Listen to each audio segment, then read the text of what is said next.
আজ জামাই ষষ্ঠী স্পেশাল সর্ষে পাবদা।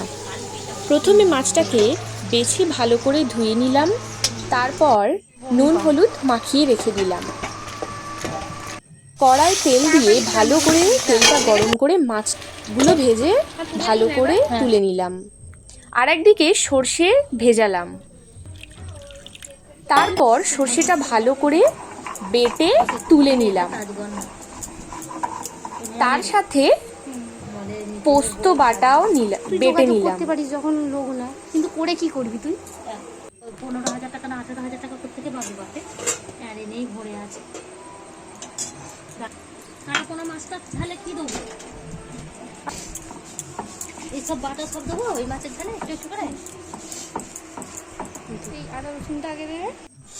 কড়ায় তেল দিয়ে প্রথমে রসুনটা ভালো করে কষিয়ে নিলাম, তারপর ওপরে একটু মিক্স মশলা দিলাম, তারপর টক দই দিয়ে ভালো করে কষিয়ে একটু জল দিয়ে দিলাম।